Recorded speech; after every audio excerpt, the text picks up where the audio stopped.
Welcome to the Mitcham History Notes YouTube channel. Today's video is part of a series about life in Mitcham during 1945, 80 years ago. And we start with huts for Bath Road. Bath Road was one of the roads in the area formerly known as Rocky, also called the Redskin Village, where the Phippsbridge housing estate now stands. The other roads of Rocky were Belgrave Road and Queen's Road, as shown on this Ordnance Survey map of 1932. On the Saturday of the 17th of February 1945, residents of Bath Road moved into their new homes. These were Mitcham's first temporary huts for those who had been bombed out of their own homes. They had been living amid the ruins of half-demolished houses that had been hit by a flying bomb 7 months earlier, on the 11th of July 1944. The Mitcham News Mercury of 23rd of February 1945 tells us that the first to move in was Mrs. Rachel Smith, who had lived 34 of her 72 years in Bath Road. Living with her was her 12-year-old grandson, Leslie Smith, and her daughter, Mrs. Florence Penfold. Mrs. Smith has 13 children, 50 grandchildren, most of whom live in Mitcham. She had salvaged some furniture from a derelict Bath Road house and had made curtains from material bought with a special coupon allowance. All the people who moved in were happy with their new homes. Apart from having fewer rooms than their Bath Road houses, the huts are in almost every respect better accommodation. The front, and only, door opens into a fair-sized living room, at one end half partitioned off to form a kitchen unit. Almost opposite the door is a brick fireplace, and on either side doors open off into bedrooms, one large enough to take a double bed, and several pieces of utility furniture. All the walls are painted cream, and the rooms are bright and airy.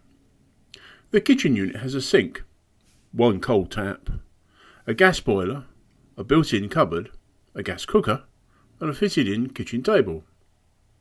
Above the table are two wooden shelves. Each hut has an outside lavatory, and next to it, a fair-sized coal hole. The rent for the huts is 10 shillings a week. Next door to Mrs. Smith live Mr. and Mrs. John Deadman, an elderly couple who had lived in Bath Road for 27 years.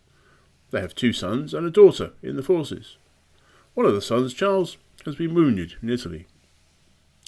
When I get the dockets allowing to us to get utility furniture, I shall be able to make the hut reasonably comfortable, said Mrs. Deadman. We have already had blankets, quilts and saucepans allowed from the WVS, and they have been useful. In another hut, Mrs. Hookins, whose husband is away in the forces, was settling in with her 3 children, Barbara, Marion and Jimmy. I think the hut is lovely. It is brighter and cleaner than the old house and much better for the children. My husband will be pleased to hear that we have managed to get out of Bath Road. Now he has somewhere to come when he has his leave, said Mrs. Hookins. She too received bedding from the WVS. Mrs. Ada Chapman, whose husband is in Italy, was busy settling in with her little boy when the reporter from the Mercury called. She too was pleased with the hut, especially with the kitchen unit. The first hut in the row is occupied by Mrs. Whiting, her daughter, Mrs. Cullip, her son-in-law, and 15-month-old granddaughter. Visiting the huts was 78-year-old Mrs. Hartshorn, who had lived for 70 years in Bath Road. I came to Bath Road as a child, and apart from a few months when I was married, I have spent the rest of my life there. Now, because I have no family, I cannot get a hut, and have to live in a room in Rodney Road. I know a woman who would share a hut with me, she said. The huts the Bath Road people are moving into are of the Uni-Seco type, which are considered better than this one. Mitcham has only been allowed a few Uni-Seco huts, so that the majority of people under the hutting programme will have to go into Nissans, 200 of which have been ordered for Mitcham. I'm now going to read from the Mitcham News Mercury of the previous November, when their reporter visited Bath Road and spoke to the people living there, amongst the ruins.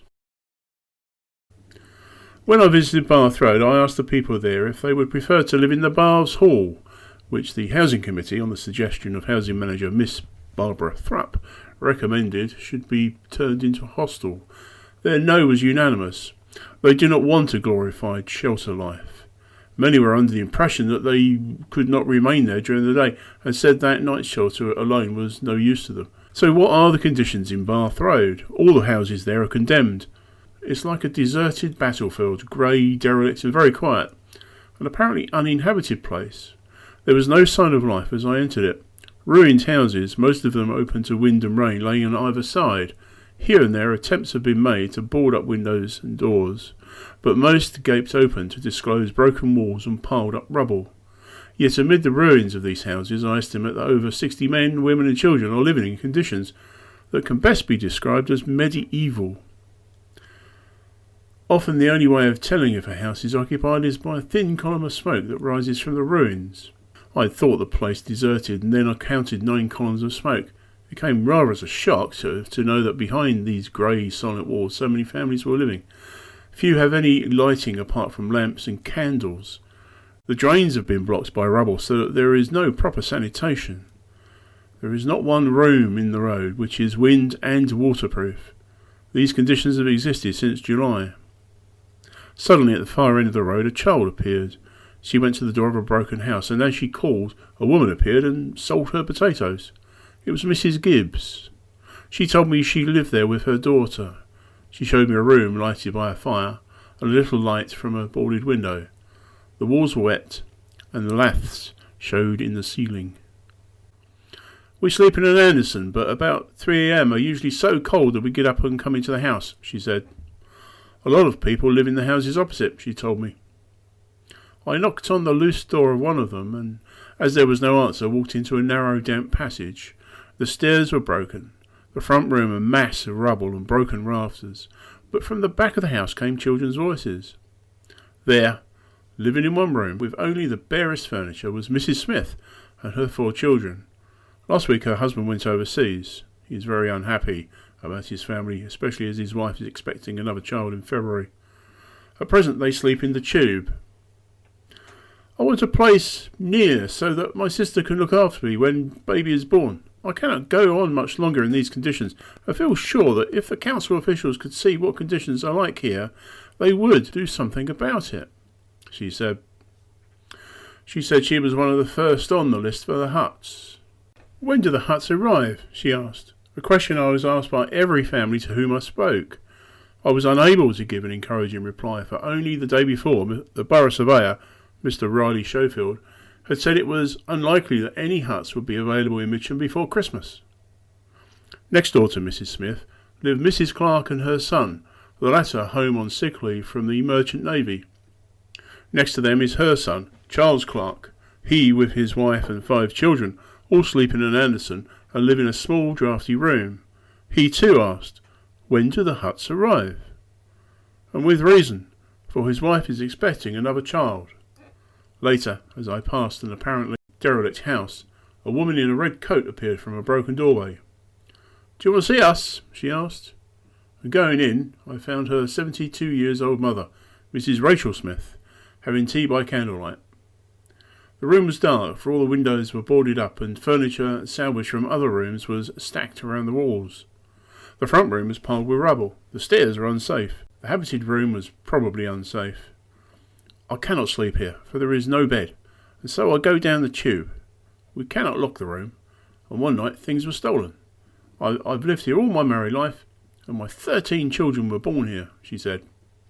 Her daughter, Mrs. Penfold, is expecting her husband, who is serving overseas, home at Christmas. I have no home to offer him. What shall I do? She asked. Further down the road lives Mr. Honey with 6 others, 2 of whom are sick, in a tiny kitchen. They sleep in Andersons in what used to be their garden. People are living in similar conditions in Chapel Road and Century Road. They know that hundreds are in like plight, though I doubt if any borough can show a worse area than Bath Road. The people seem glad that someone, even if only a newspaper reporter, was taking an interest in them, though many of them showed disappointment when they found that it was only a reporter and not someone from the council. Several families said they felt that more would have been done if members of the council had seen conditions for themselves. When Mrs. Smith learnt that Sir Malcolm Trustram Eve had been to the town hall, she said, I wish he'd come down here, and then he would have known how badly we need those huts.